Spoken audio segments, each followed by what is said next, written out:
only a select number of figures in the pantheon of art history can match the level of fame accorded Leonardo da Vinci. The very personification of the Renaissance man, Leonardo searched for new knowledge within the burgeoning fields of the humanities and the sciences. One of the so-called Holy Trinity, with Michelangelo and Raphael, of the Italian High Renaissance, Leonardo remains best known today as the painter of some of the world's greatest masterpieces, and for a series of notebooks and drawings that confirm his reputation as the most accomplished polymath of his time.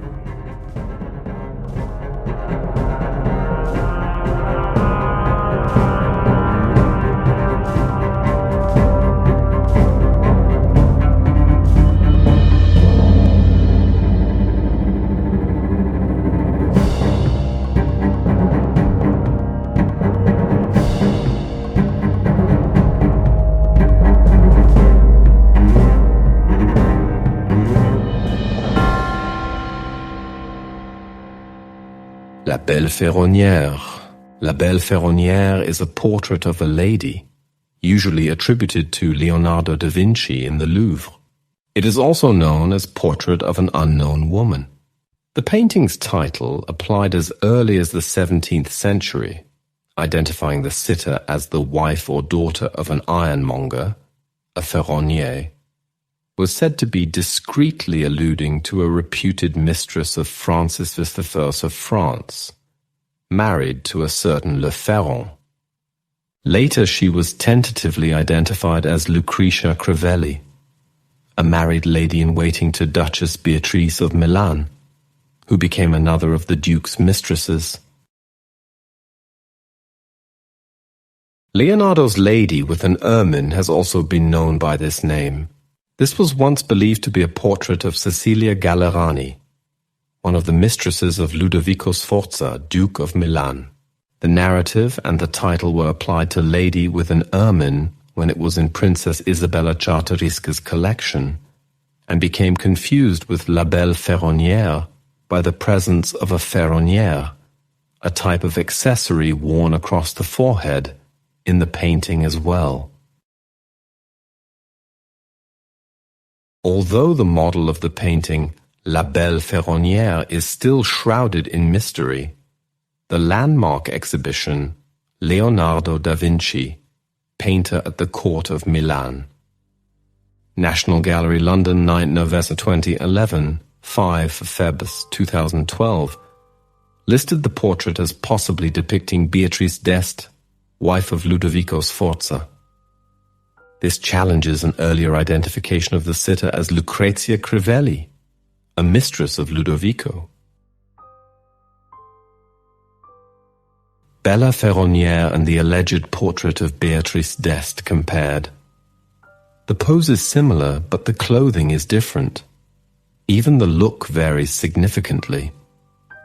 However, Ferronnière could be a reference to Beatrice Sforza's birthplace, the Duchy of Ferrara, derived from the Latin word for iron, ferrum. Carl Morgenstern, 1813, and other critics noted some similarities with the drawing number 209 preserved in the Uffizi, executed in lapis and watercolor but retouched a little hard everywhere by a hand of the 16th century, which was identified by Father Sebastiano Resta, 7th century, as a portrait of Beatrice d'Este and attributed to Leonardo da Vinci. So also Dali Regali, 1985, who considered the drawing the copy from a lost original by Leonardo. The most notable similarities are in the clothing and the ornament. The necklace, with its alternating black beading, perhaps references the colors of an ermine, and the 3 strands might reference her 3 pregnancies. Bernard Berenson attributed this portrait to Bernardino de Conti. Giovanni Antonio Boltrafio was suggested by Herbert Cook, who retracted his opinion, seeing Leonardo's own hand in 1904. It was during this period that he experimented with new and different painting techniques. One of the practices Leonardo is most famous for is his ability to create a smoky effect, which was coined sfumato.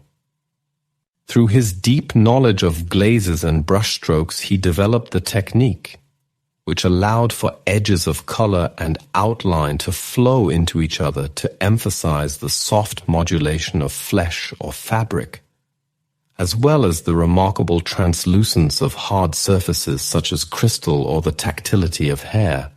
The intimate authenticity that resulted in his figures and subjects seemed to mirror reality in ways that had not been seen hitherto.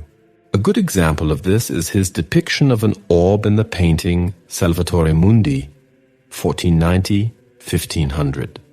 It was during this period that Leonardo produced his great fresco masterpiece, what Gombrich called one of the great miracles wrought by human genius, The Last Supper, 1495–98.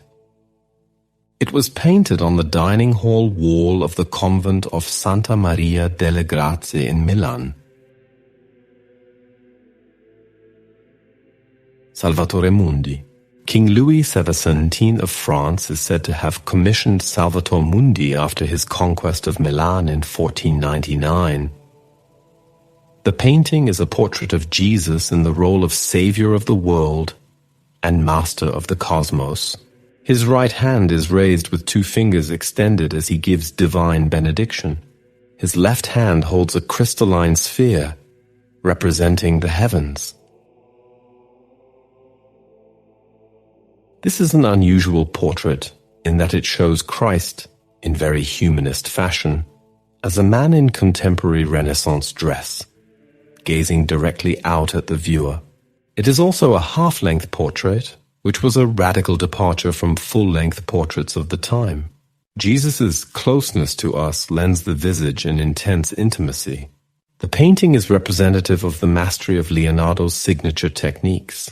The softness of the gaze, acquired through sfumato, lends a spiritual quality, inviting veneration from the viewer, while Jesus' face encompasses an emotion and expressiveness defined by the artist's acuity with anatomical correctness.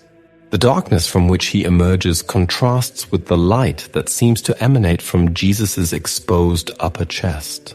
Thus the painting still, in spite of his humanist outer shell, presents Christ as an awe-inspiring bringer of light. Salvator Mundi was unaccounted for between 1763 and 1900, when it was bought by one Sir Charles Robinson as a work by Bernardino Luini. It later sold at Sotheby's, London in 1958 for £125.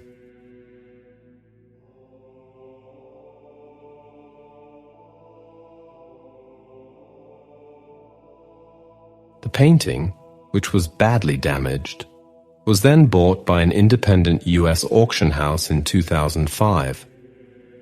Having undergone extensive restoration, it re-emerged in the early 2000s when it was confirmed as a work by Leonardo, though some experts still questioned its attribution.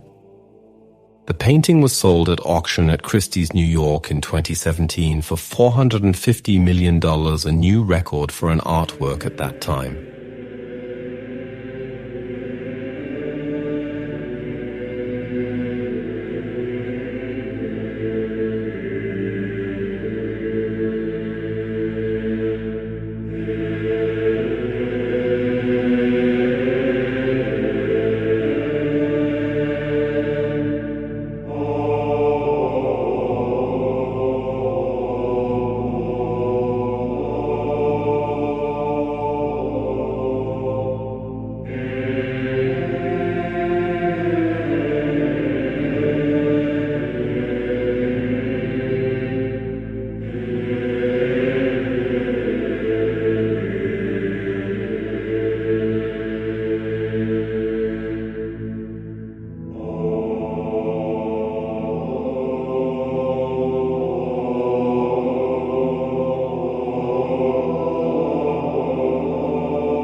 As an antidote to the beauty of his great masterpieces, Leonardo produced a series of drawings of deformed faces and bodies, perhaps the most famous of which are a bald fat man with a broken nose, 1485-90, and grotesque head of an old woman, 1489-90. The art historian Martin Kemp writes that Leonardo sometimes followed ugly people around and drew them in the belief that the beautiful needed the grotesque, like light and shade. The art historian Jonathan Jones said of the former, meanwhile, that Leonardo's repeated doodles of the same archetypal ugly visage was sometimes called his nutcracker profile. This looks like a real man, and a fairly scary one. A street character, a violent, massive, bald guy with a broken nose. And what makes it seem most real is that it is drawn quickly yet decisively, as in a sketch from life.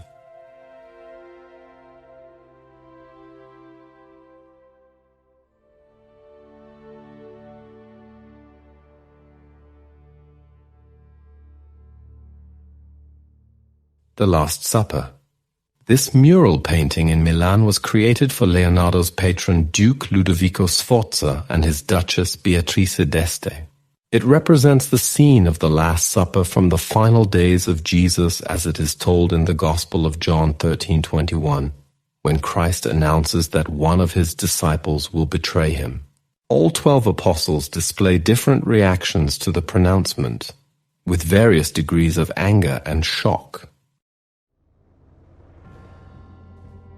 The Last Supper measures 450 x 170 centimeters and covers an end wall of the dining hall at the monastery of Santa Maria delle Grazie.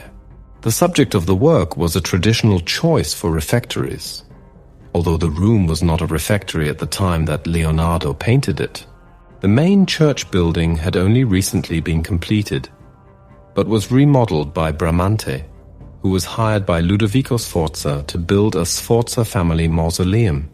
The mural was commissioned by Sforza to be the centerpiece of the mausoleum, and so Leonardo began work on the Last Supper in 1495, completing the painting by 1498, though he did not work on it continuously. In the image, Judas Iscariot, Peter and John form one group of 3 figures, with Judas wearing green and blue, whilst being depicted in shadow, looking withdrawn and taken aback by the sudden revelation of his secret. He is clutching a small bag, signifying the silver given to him as payment to betray Jesus, or perhaps it is a reference to his role within the 12 disciples as the treasurer. He is also tipping over the salt shaker. This may be related to the Near Eastern expression to betray the salt, meaning to betray one's master. He is the only person to have his elbow on the table, and his head is also horizontally the lowest of anyone in the work. Peter looks angry and is holding a knife pointed away from Christ, perhaps foreshadowing his violent reaction in Gethsemane during Jesus' arrest. The youngest apostle, John, appears to swoon. In common with other depictions of the subject from this period, Leonardo seats the diners on one side of the table so that none of them have their backs to the viewer. Most previous depictions excluded Judas by placing him alone on the opposite side of the table from the others, or placing halos around all the disciples except for Judas. Leonardo instead depicts Judas as leaning back into shadow. Jesus is predicting that his betrayer will take the bread at the same time he does to Saints Thomas and James to his left, who react in horror as Jesus points with his left hand to a piece of bread before them. Distracted by the conversation between John and Peter, Judas reaches for a different piece of bread, not noticing Jesus too stretching out with his right hand towards it. The angles and lighting draw attention to Jesus, whose head is located at the vanishing point of all perspective lines.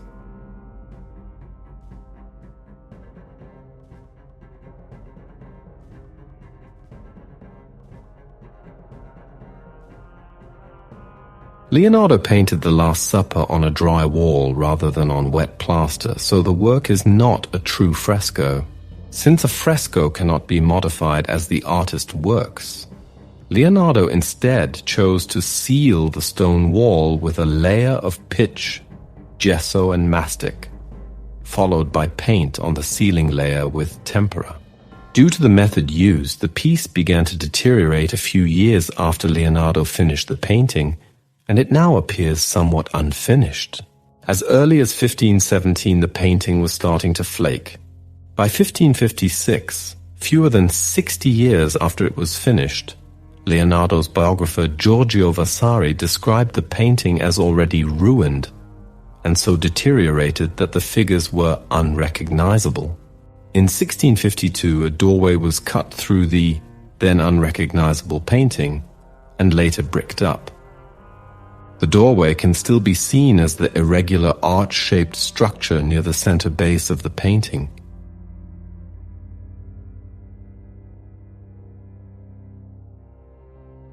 It is believed, from studying early copies, that Jesus' feet were in a position symbolizing the forthcoming crucifixion.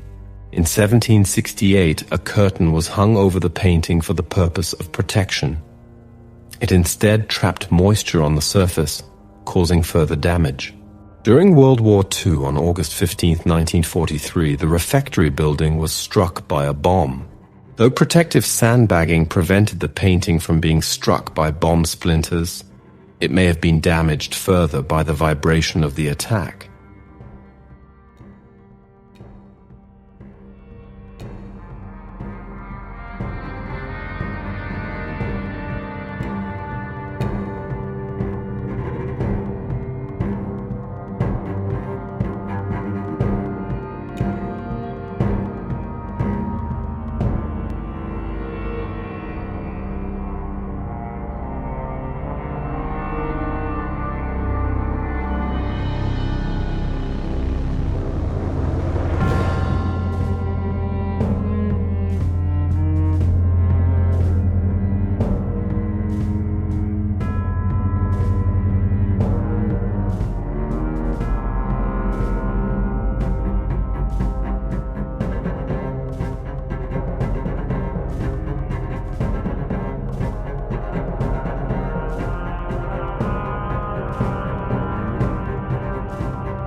The Virgin and Child with St. Anne and St. John the Baptist. Housed in the National Gallery, London, this drawing is believed to have been completed by 1500, drawn in charcoal and black and white chalk on 8 sheets of paper glued together. Due to its large size and format, the drawing is presumed to be a cartoon for a painting, though no painting exists that is based directly on the cartoon. The drawing depicts the Virgin Mary seated on the knees of her mother St. Anne and holding the child Jesus, while St. John the Baptist, the cousin of Jesus, stands to the right. The drawing is notable for its complex composition, demonstrating the alternation in the positioning of figures that is first apparent in Leonardo's paintings in the Benoit Madonna. The knees of the two women point in different directions, with Mary's knees turning out of the painting to the left, while her body turns sharply to the right, creating a sinuous movement. The knees and the feet of the figures establish a strong up and down rhythm at a point in the composition where a firm foundation comprising firmly planted feet, widely spread knees, and a broad spread of enclosing garment would normally be found. While the lower halves of their bodies turn away, the faces of the two women turn towards each other, mirroring each other's features. The delineation between the upper bodies has lost clarity, suggesting that the heads are part of the same body.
For his last unfinished project before leaving Milan, Leonardo was commissioned to cast a 5-meter-high equestrian bronze sculpture called Gran Cavallo, commemorating Francesco Sforza, the founder of the Sforza dynasty.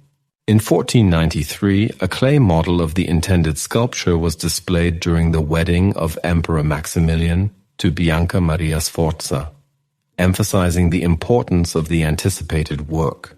Unfortunately, the project was never finished, and the conquering French army, who had seized Milan in 1499, ended up using Leonardo's model for target practice. It is believed that the bronze reserved to cast the clay sculpture had been repurposed for cannon casting in what proved to be the unsuccessful defense of Milan against Charles VIII in the war with France. Following the French invasion of Milan and the overthrow of Duke Sforza in 1499, Leonardo left for Venice accompanied by his childhood friend and future assistant, Salai. In Venice, Leonardo was employed as a military engineer where his main commission was to design naval defense systems for the city under threat of a Turkish military incursion. Leonardo returned to Florence in 1500, where he received a warm and enthusiastic welcome. He lived as a guest of the Servite monks at the monastery of Santissima Annunziata. Leonardo was employed as a senior architectural advisor for a committee working on a damaged foundation at the church of San Francesco al Monte, but he devoted most of his time to studying mathematics.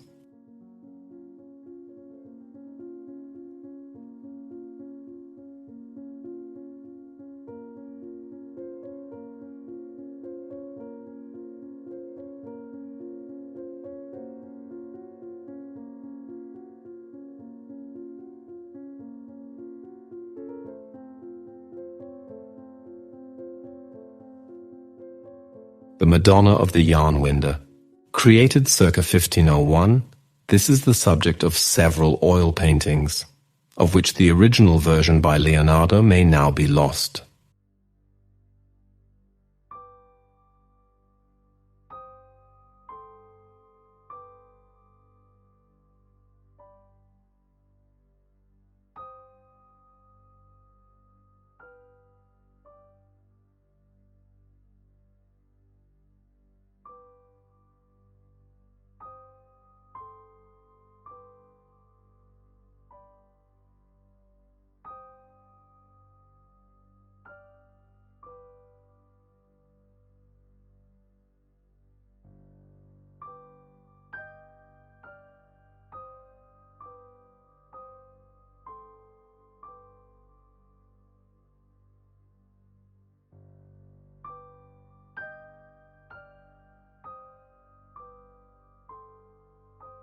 The composition depicts the Virgin Mary with the Christ child, who looks longingly at a yarn winder used to gather spun yarn.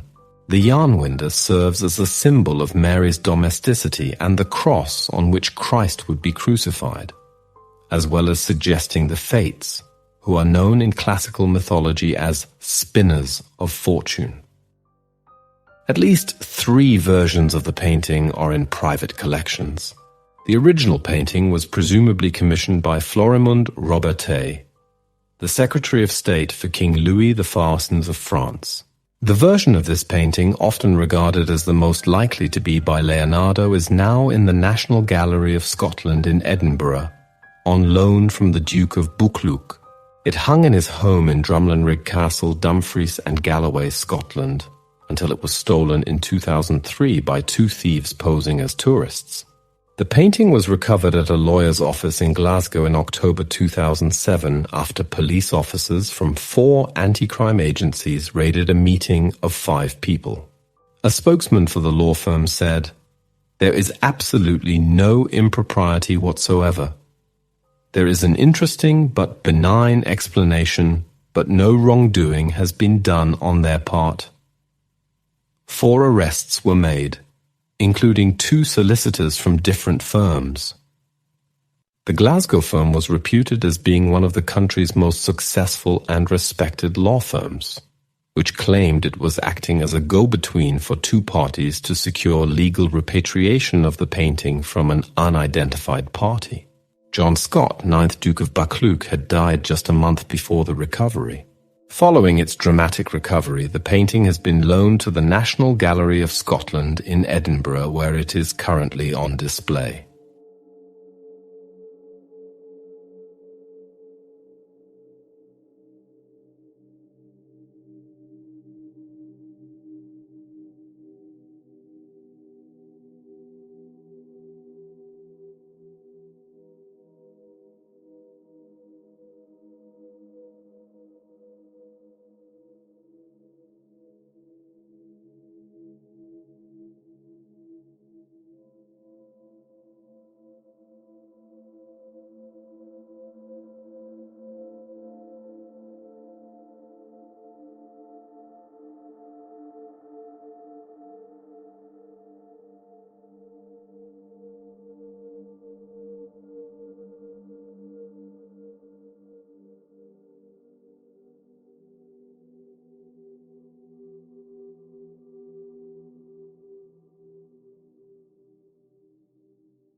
In 1502, Leonardo secured service in the court of Cesare Borgia, an important member of an influential family, as well as son of Pope Alexander VI and commander of the papal army. He was employed as a senior military architect and general engineer, and accompanied Borgia on his travels throughout Italy. His duties included making maps to aid with military defense, as well as designs for the construction of a dam to ensure an uninterrupted supply of water to the canals from the river Arno. During the diversion of the river project, he met Niccolò Machiavelli, who was a noted scribe and political observer for Florence. It has been said that Leonardo introduced Machiavelli to the concepts of applied science, and that he had a great influence on the man who would go on to be called the father of modern political science. Leonardo returned for a second time to Florence in the spring of 1503 and was enthusiastically welcomed into the Guild of St. Luke. He worked on landscape sketches for a canal that would bypass the choppy Arno River and connect Florence directly with the sea. As Heidenreich notes, the project, considered time and again in subsequent centuries, was never carried out. But centuries later, the express highway from Florence to the sea was built over the exact route Leonardo chose for his canal. His return to Florence also spurred one of the most productive periods of painting for the artist, including preliminary work on his Virgin and Child with Saint Anne, 1503-19, the mural Battle of Anghiari, 1503-05, which was left unfinished and later copied by the artist Peter Paul Rubens, and what was destined to become the world's most famous portrait, the Mona Lisa, 1503-19. Of the latter, Gombrich wrote, "What strikes us first is the amazing degree to which Lisa looks alive. She really seems to look at us and to have a mind of her own. Like a living being, she seems to change before our eyes and to look a little different every time we come back to her." That great observer of nature knew more about the way we use our eyes than anybody who had ever lived before him.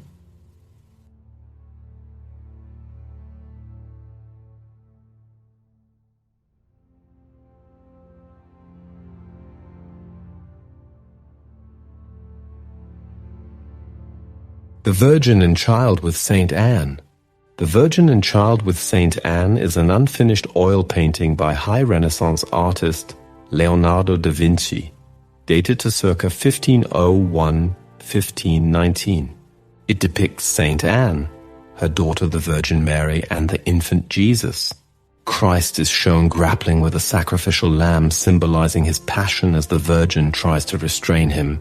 The painting was commissioned as the high altarpiece for the Church of Santissima Annunziata in Florence, and its theme had long preoccupied Leonardo. Leonardo's painting is at once both pleasing, calm, yet confusing upon closer examination. The composition of the three figures is fairly tight, with the Virgin Mary clearly interacting with the infant Jesus. Upon closer examination of their positioning, it is apparent that Mary is sitting on Saint Anne's lap. It is unclear what meaning this could have and what meaning Leonardo intended to project with that pose. There is no clear parallel in other works of art, and women sitting in each other's lap are not a clear cultural or traditional reference that the viewer can relate to. Additionally, although the exact sizes of neither the Mother Virgin nor Saint Anne are known, it can be extrapolated from the painting that Saint Anne is a significantly larger person than Mary. This subtle yet perceptible distortion in size was utilized by Leonardo to emphasize the mother-daughter relationship between the two women, despite the apparent lack of visual cues to the greater age of Saint Anne that would otherwise identify her as the mother. The child is holding a lamb. We also see that Mary is gazing into her child's eyes, while Saint Anne is looking at Mary.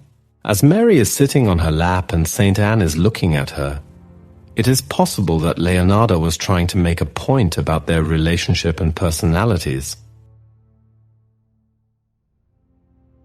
It is likely that the painting was commissioned by King Louis XV of France following the birth of his daughter in 1499, but it was never delivered to him. Leonardo probed into incorporating these figures together by drawing the Burlington House cartoon, National Gallery. In 2008, a curator at the Louvre discovered several faint sketches believed to have been made by Leonardo on the back of the painting. Infrared reflectography was used to reveal a 7 by 4 inch drawing of a horse's head, which had a resemblance to sketches of horses that Leonardo had made previously before drawing the Battle of Anghiari. Also revealed was a second sketch 61.2 inch by 4 inch depiction of half a skull. A third sketch showed the infant Jesus playing with a lamb, which sketch was similar to that which is painted on the front side. The Louvre spokesperson said that the sketches were very probably made by Leonardo, and that it was the first time that any drawing had been found on the flip side of one of his works. The drawings will be further studied by a group of experts as the painting undergoes restoration. On 7 October 2011, Le Journal des Arts, a Paris art publication, reported that the restoration posed more danger to the painting than was previously expected. In late December 2011 and early January 2012, reports emerged that Ségolène Bergeon-Langler, the former director of conservation for the Louvre and France's national museums, and Jean-Pierre Cousin, the former director of paintings at the Louvre, both of the advisory committee supervising the painting's restoration, had resigned over a painting cleaning controversy, with critics claiming that the painting has been damaged by being cleaned so it became brighter than the artist ever intended. Other experts spoke out in favor of the cleaning treatment.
Leda, and the Swan.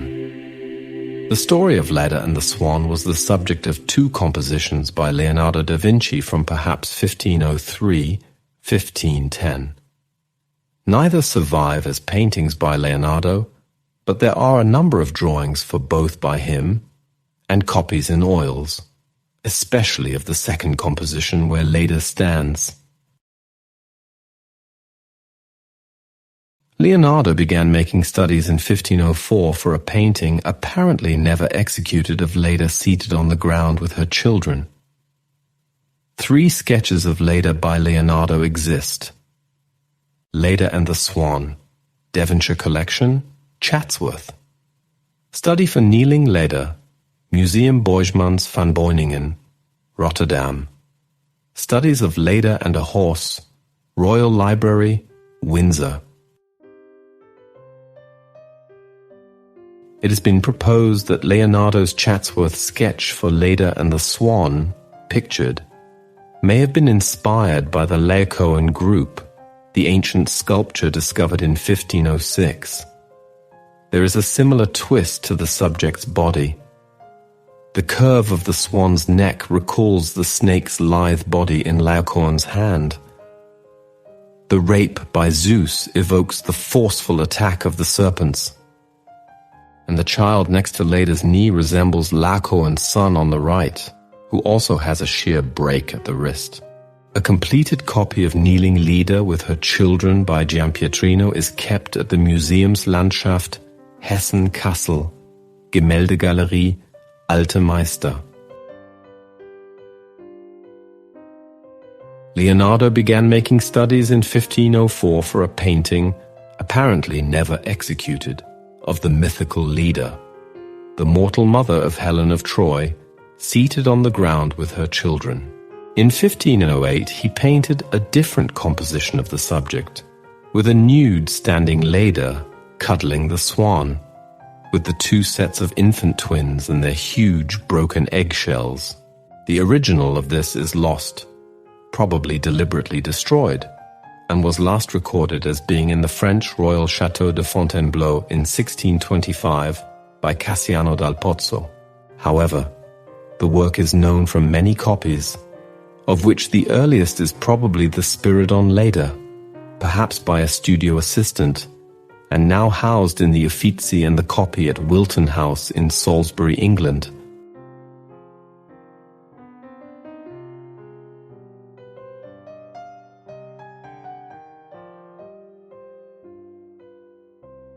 The Battle of Anghiari. This is the title of a lost painting by Leonardo. Its central scene depicted 4 men riding raging war horses engaged in a battle for possession of a standard at the Battle of Anghiari in 1440. Many preparatory studies by Leonardo still exist, but the work is best known through a drawing by the famous Dutch painter Peter Paul Rubens in the Louvre. In E. Rubens's drawing, dating from 1603, was based on an engraving of 1553 by Lorenzo Zacchia, which was taken from Leonardo's painting itself, or possibly derived from a cartoon by the artist. In 1504, Leonardo was given the commission by Piero Soderini to decorate the whole of 500. At the same time, his rival Michelangelo, who had just finished his sculpture of David, was designated the opposite wall. This was the only time that Leonardo and Michelangelo worked together on the same project. The painting of Michelangelo depicted an episode from the Battle of Cassina, when a group of bathing soldiers was surprised by the enemy.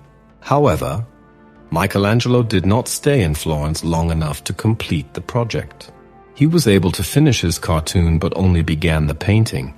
He was invited back to Rome in 1505 by the newly appointed Pope Julius II and was commissioned to build the Pope's tomb. Leonardo drew his large cartoon in the Basilica di Santa Maria Novella, depicting a scene from the life of Niccolò Piccinino, a condottiere in the service of Duke Filippo Maria Visconti of Milan. He drew a scene of a violent clash of horses and a furious skirmish of men fighting for the flag in the Battle of Anghiari. Giorgio Vasari praised the magisterial way Leonardo had put this scene on paper.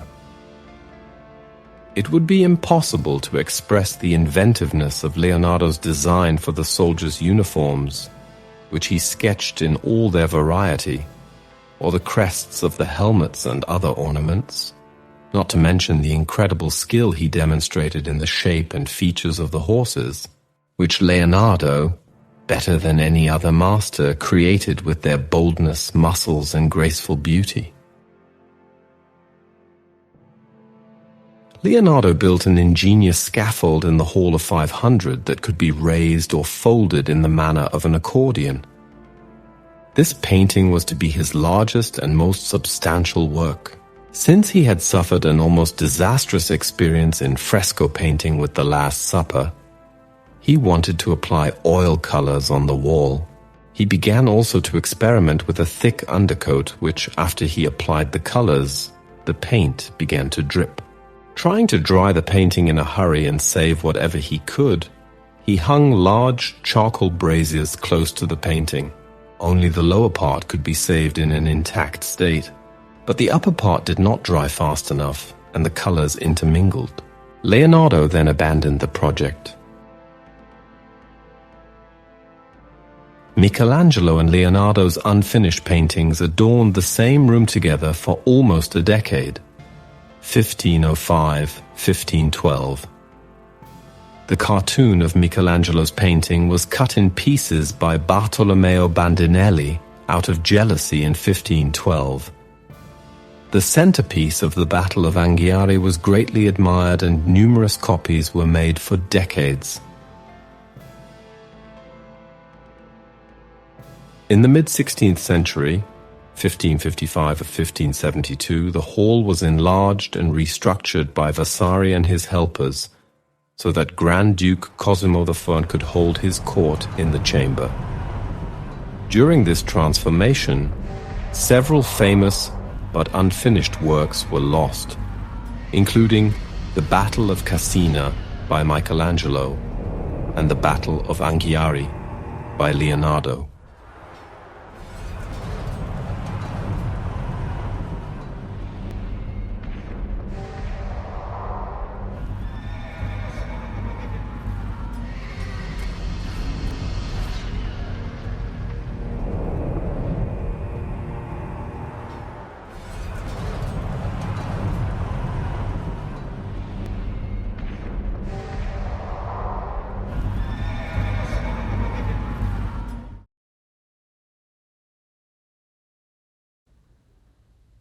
In 1508, Leonardo returned to Milan, where he remained for the next 5 years, enjoying the generous patronage of Charles d'Amboise, the French governor of Milan, and King Louis XIII of France.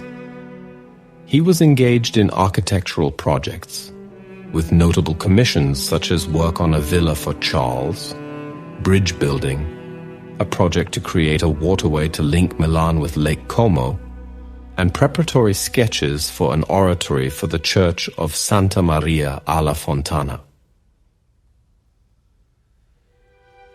Leonardo ran a successful studio which included his former Milanese pupils, De Conti and Salai, and new recruits, Cesare da Sesto, Giampetrino, Bernardino Luini, and a young aristocrat named Francesco Mesi. Although he created little as a painter, Leonardo did undertake a second aborted sculptural commission from the military commander Gian Giacomo Trivulzio.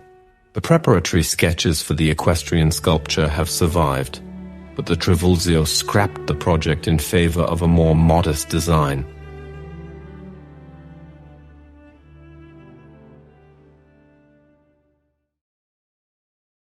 Mona Lisa?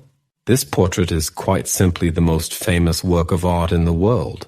Also known as La Gioconda, it was painted in oil on a poplar panel and completed by 1519. It is a half-length portrait depicting a seated woman, Lisa del Giocondo, a member of the Gherardini family of Florence and the wife of a wealthy Florentine silk merchant. The painting was commissioned for their new home and to celebrate the birth of their second son. In the painting, the ambiguity of Lisa's expression, the monumentality of the composition and the subtle handling of forms have all lent to the celebrity of this famous work of art, which is on permanent display at the Louvre in Paris. Leonardo began painting Mona Lisa in 1503 or 1504 in Florence, working occasionally on the piece for 4 years before moving to France. He worked intermittently on the painting for another 3 years, finishing it shortly before he died in 1519. Most likely through the heirs of Leonardo's assistant Salai, the king bought the painting for 4,000 écus and kept it at Château Fontainebleau, where it remained until given to Louis XIV, who moved it to the Palace of Versailles. After the French Revolution, it was relocated to the Louvre. Napoleon I had the portrait moved to his personal bedroom in the Tuileries Palace, but it was later returned to the Louvre. Leonardo used a pyramid design to place his subject simply in the space of the painting. Her folded hands form the front corner of the pyramid. Her breast, neck, and face glow in the same light that covers her hands. The light gives the different parts of her skin an underlying impression of life. The woman sits markedly upright with her arms folded, which is also a sign of her reserved posture. Her gaze seems to address us with a silent communication. The brightly lit face is practically framed with much darker elements, such as the sitter's hair, veil, and the surrounding shadows, contrasting strongly with the radiant quality of her face. The woman appears alive due to Leonardo's use of sfumato, not drawing the outlines of the mouth and other parts of the face, but softening them instead with a smooth appearance. The enigmatic Lisa is portrayed seated in what appears to be an open loggia with dark pillar bases on either side. Behind her, a vast landscape recedes to icy mountains. Winding paths and a distant bridge give only the slightest indications of human presence. The sensuous curves of the woman's hair and clothing are echoed in the undulating imaginary valleys and rivers behind her.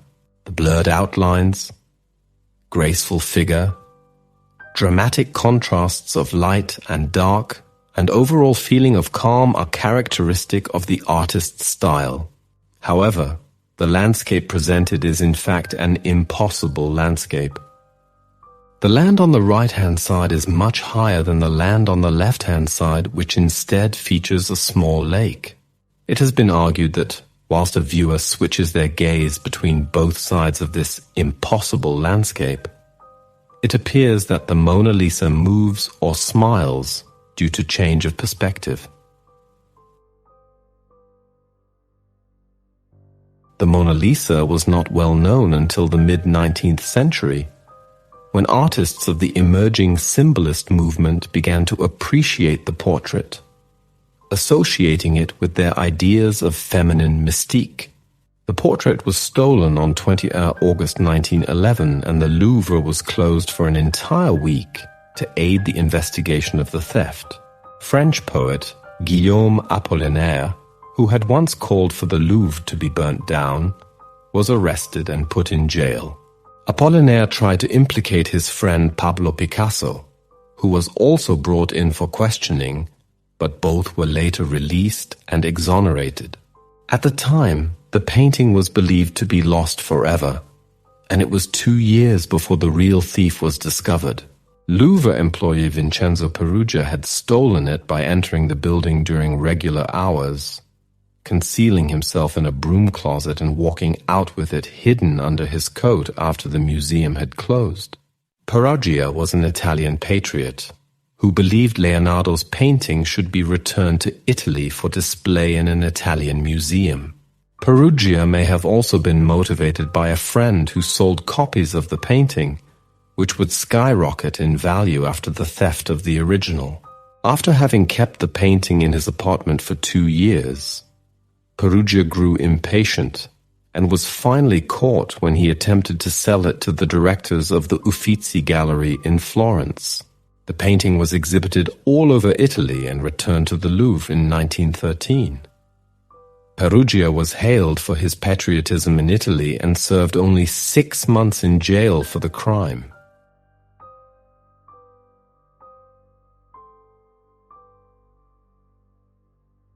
In 1956, the lower part of the painting was severely damaged when a vandal doused the painting with acid.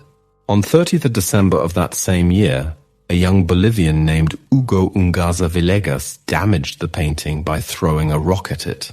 This resulted in the loss of a speck of pigment near the left elbow, which was later painted over. The use of bulletproof glass has shielded the Mona Lisa from more recent attacks. In April 1974, a handicapped woman, upset by the museum's policy for the disabled, sprayed red paint at the painting while it was on display at the Tokyo National Museum. On 2nd August 2009, a Russian woman, distraught over being denied French citizenship, threw a terracotta mug or teacup purchased at the museum at the painting in the Louvre. In both cases, the painting was undamaged.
Leonardo's second Milan period is best known for his scientific activities. He collaborated with the renowned anatomist Marcantonio della Torre, which led to Leonardo's precise drawings of the human body and his excursions in comparative anatomy, differences between species, and the related field of physiology. Meanwhile, his manuscripts of this time included mathematic, mechanical, geological, optical, and botanical studies. He created plans for his famous flying machine and also devised military weapons such as an early example of the machine gun and a large crossbow. Gombrich suggested that there were 2 reasons that Leonardo never published his writings, and that very few can even have known of their existence. The first was because he was left-handed and had taken to writing from right to left, so that his notes can only be read in a mirror. The second relates to the possibility that Leonardo was afraid of divulging his discoveries, such as his observation the sun does not move, for fear that his opinions would be found heretical.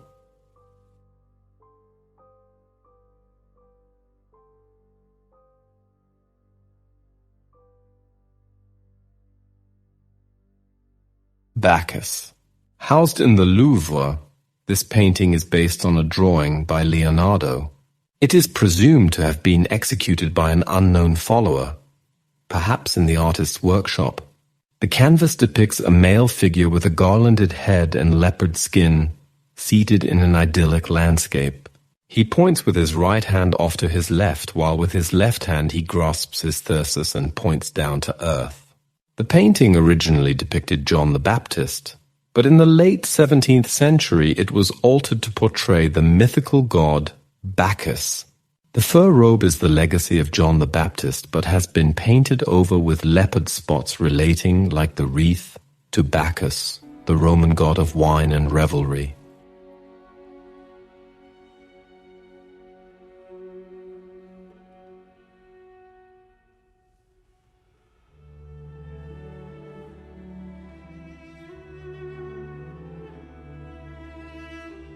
Madonna and Child with Saint Joseph. This tempera on panel work, now housed in the Galleria Borghese in Rome, was previously attributed to Fra Bartolomeo. However, after recent cleaning, the Borghese Gallery sought attribution as a work of Leonardo's youth, based on the discovery of a fingerprint similar to one that appears in The Lady with the Ermina. The true identity of the artist is still unresolved. The painting Madonna and Child with Saint Joseph depicts a scene in which Mary and Saint Joseph are kneeling either side of Christ as a baby, who lies between them on a pillow. Although the symbolism of kneeling in the presence of the Christ child is typical of many of these images, there is a real sense of tenderness in this scene, conveyed in the expressions on the faces of Mary and Joseph, as well as the gentle grace in the posture of each and the softness in the folds and lines of their garments. This is a very intimate scene. Although the figures are outside, there is no one else around. It is as though we have been allowed to see this private moment between the three of them, almost as if we are intruding on their privacy. Mary leans towards her son, her hands clasped in prayer, while Joseph looks down upon the child with a fatherly gaze as if contemplating all that this child might become. It is interesting that the infant is depicted reaching out to Mary. Certainly it would be natural for the baby to reach out to the mother, but there is also an argument that the Son of God is reaching out to Mary, who is his true mother, as opposed to reaching towards Joseph, his corporeal father figure. The composition of the painting shows the classical triangular arrangement of the protagonists, which serves a number of purposes. In paintings of Christ as an adult, the figure of Christ will usually be at the top of the triangle with the other figures looking or reaching up, as the physical elevation also represents Christ's spiritual elevation above others. However, in Madonna and Child with Saint Joseph, Christ is actually at the bottom of the formation.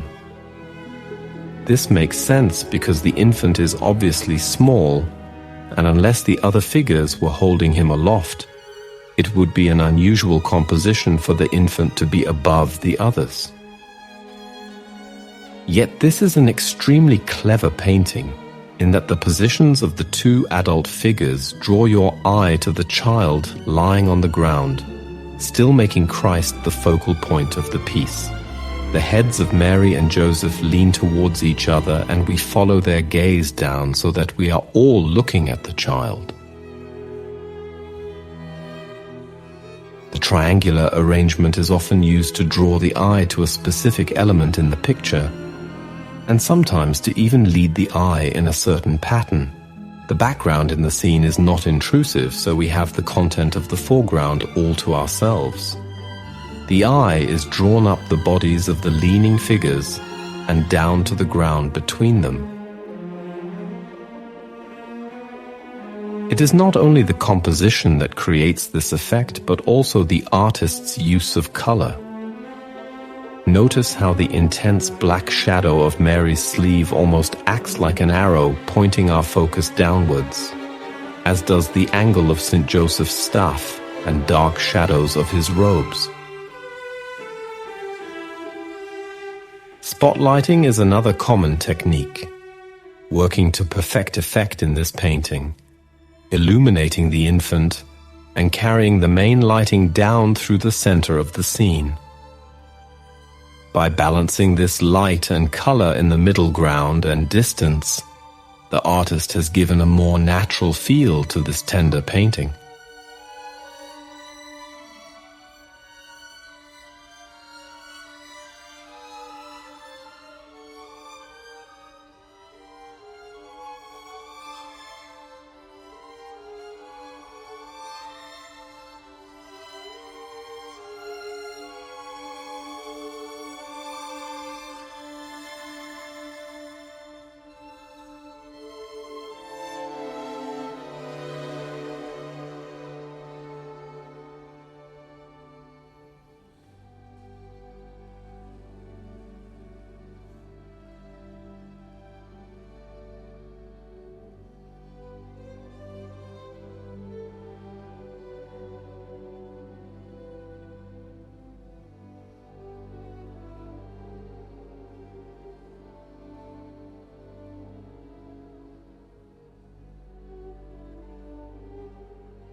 It was also during the second Milan period that Leonardo and Francesco Melzi, his favorite pupil, became close companions and remained so until Leonardo's death.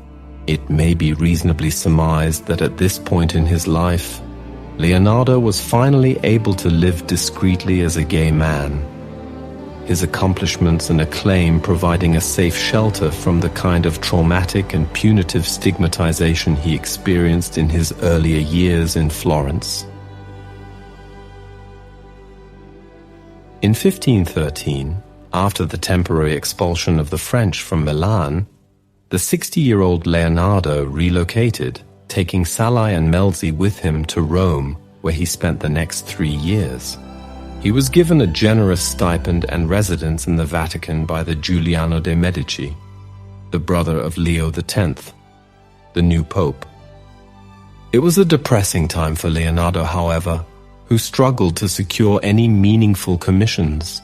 As Heidenreich writes, Leonardo arrived in Rome at a time of great artistic activity.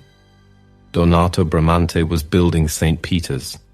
Raphael was painting the last rooms of the Pope's new apartments. Michelangelo was struggling to complete the tomb of Pope Julius II, and many younger artists such as Timoteo Viti and Sodoma were also active. Heidenreich refers to drafts of embittered letters, which confirmed Leonardo's disquiet and unhappiness, which restricted his activities largely to mathematical studies and technical experiments, or surveyed ancient monuments as he strolled through the city. However, Leonardo did produce a magnificently executed map of the Pontine Marshes and drawings for a planned Florentine residence for the Medici, who had returned to power in 1512.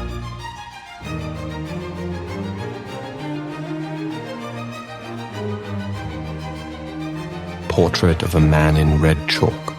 Self-portrait of Leonardo da Vinci.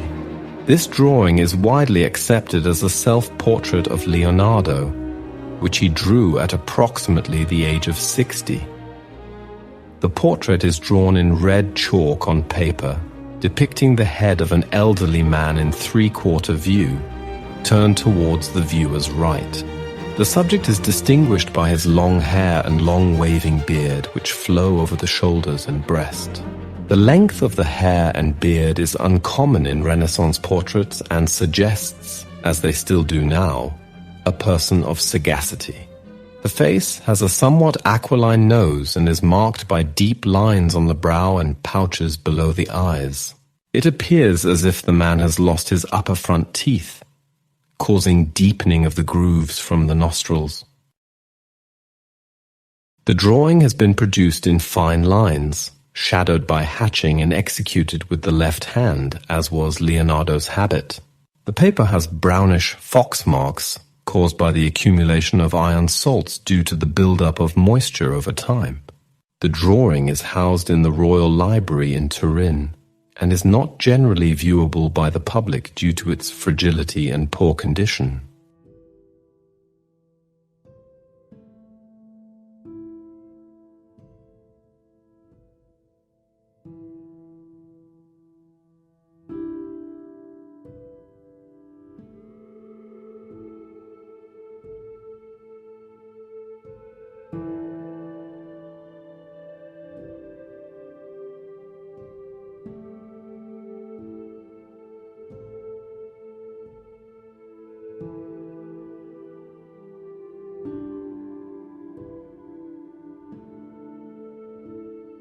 While in Rome, he also made the acquaintance of King François I of France, who offered Leonardo the permanent position of first painter, architect, and engineer to the king at the French royal court. François is credited with doing more than any other individual to promote Renaissance art and architecture in France, and Leonardo, having accepted the king's invitation, lived out the last 3 years of his life with Melzi at a small but palatial residence at Clos-Lucé, close to the king's residence at Château d'Amboise. Leonardo brought with him a large cache of paintings and drawings, most of which stayed in France after his death, and which are now housed in Le Louvre as part of the world's largest single collection of Leonardo's art. Leonardo did little painting in France, although his last painting, St. John the Baptist, 1513, was most likely made during this time. He worked on landscape plans for the palace gardens, but all new work was abruptly halted following a region-wide outbreak of malaria. Leonardo found time to edit his scientific papers and to prepare his treatise on painting, including his Visions of the End of the World series, which included his many cataclysmic storm drawings, known as the Deluges.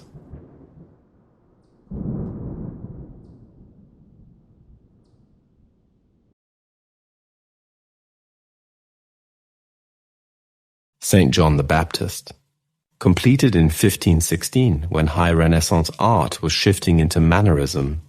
This painting is believed to be Leonardo's last and is now housed in the Louvre.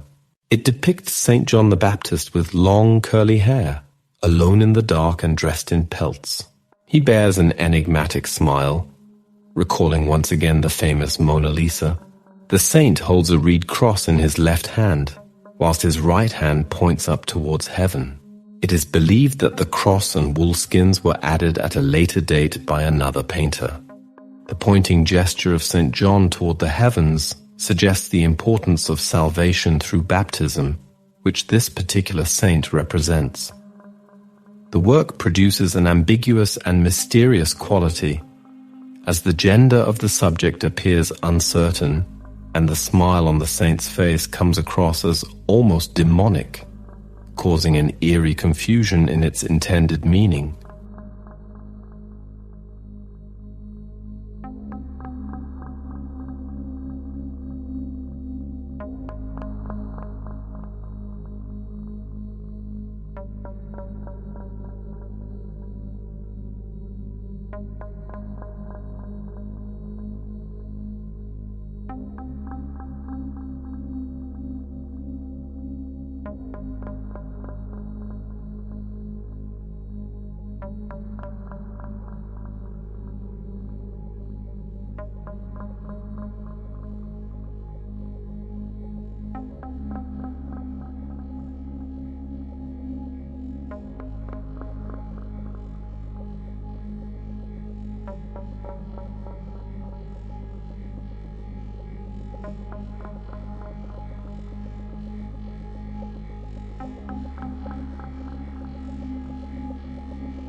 During these years, Leonardo and King François formed a close friendship.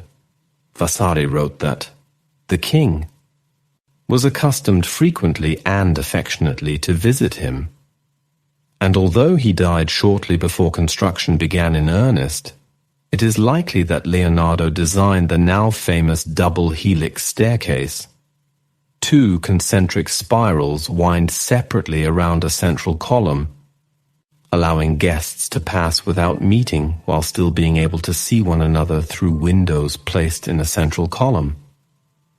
Of the Château de Chambord, a lavish Renaissance chateau, commissioned by François, and which took 28 years to complete. Leonardo died on May 2, 1519 at Clos-Lucé, naming Melzi as principal beneficiary of his estate. It is down to Melzi's efforts that Leonardo's notebooks and drawings were saved. After Leonardo's death, Melzi returned to Milan, where he was visited by Vasari. Referring to Melzi as his much-beloved pupil, Vasari wrote that he holds them, the notebooks, dear, and keeps such papers together as if they were relics. Leonardo's Vineyards, 16 rows, in Milan, a gift to Leonardo from Sforza in 1482, confiscated during the French invasion but returned to Leonardo's ownership at a later unknown date, were divided between Salai and a former servant. The vineyards remain an ongoing concern and a Leonardo museum to this day. The reverence with which Leonardo was regarded is epitomized by the apocryphal story of François I's attendance at his death. Vasari described Leonardo as having breathed his last in the arms of the king. Their legendary friendship inspired the 1818 painting by Ingres. François I receives the last breaths of Leonardo da Vinci, in which Leonardo is shown as dying in the arms of the king. Leonardo was originally interred in the chapel of Saint-Florentin at the Château d'Amboise in the Loire Valley, but the building was destroyed during the French Revolution. Although it is believed that he was reburied in the smaller chapel of Saint-Hubert, Amboise, the exact location remains unconfirmed. Leonardo's list of achievements is extensive. As a defining figure of the High Renaissance, he helped usher in a new dawning in Western art and civilization. Amongst his most influential techniques were his pioneering use of vanishing points, the soft clouding effect in his signature sfumato method, his profound understanding of the dynamics between light and dark in chiaroscuro, and the enigmatic facial expressions of his figures that created a mesmerizing and realistic quality. One can add to his paintings, his inventions, his precise anatomical and topographical drawings, as well as hydraulic and mechanical designs and his architectural achievements. It is hard to encapsulate the achievements of an artist who, in the words of art historian Martin Kemp, had got such a grip on people's imagination, whether they're engineers, medics, fans of art, or whatever. Nevertheless, Kemp gives us a good insight into Leonardo's genius through his account of the spine-tingling privilege of studying the Mona Lisa on an easel, the painting having been temporarily released from its bulletproof glass casing. Kemp had been worried that the painting might have lost something of its uniqueness because of its excessive fame and overexposure. He need not have worried. There is a sense of something happening between the picture and yourself, he said, and while acknowledging that his assessment sounds entirely pretentious, it does happen. Kemp argued indeed that when in the presence of the original work, the picture becomes a kind of living thing, and that any attempt to offer an analysis of Mona Lisa's aura was, in the end, a somewhat futile exercise.